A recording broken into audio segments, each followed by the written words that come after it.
Assalamu alaikum. My name is Ludovic Bonilla. I am French, non-Muslim, and I am traveling 8 months in India. I am 18 years old. I completed my 12 in June, and so inshallah, if you agree, I will meet you in private. But now I just would like to ask you about the Jews.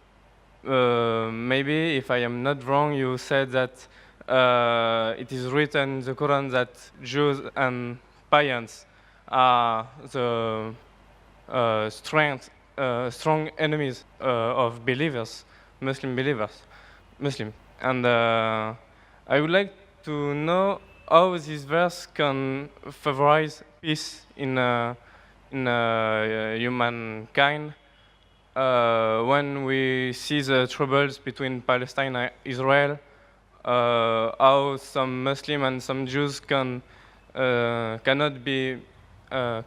misunderstand this verse, because maybe it can provoke some misinterpretation, or if it's literally that Jews and Muslims have to be enemies.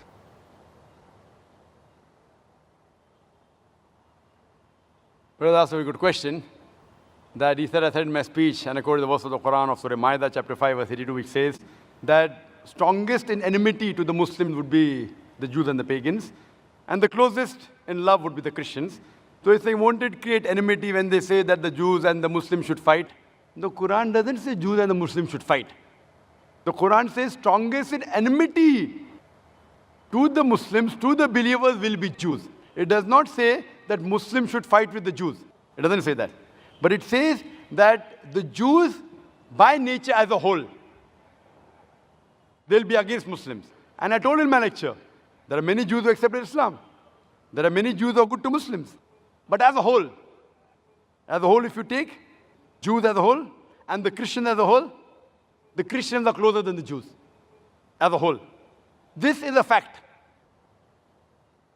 For example, the Quran says that the Jews are intelligent also. So that's a fact. If they're intelligent, they're intelligent. That doesn't mean that it hides the fact. And the Quran also says that they will be as a whole a staunchest enemy. So this is one of the falsification tests. That today, if you want to prove the Quran wrong, if the Jews get together, all of them, and they decide, let's prove the Quran wrong.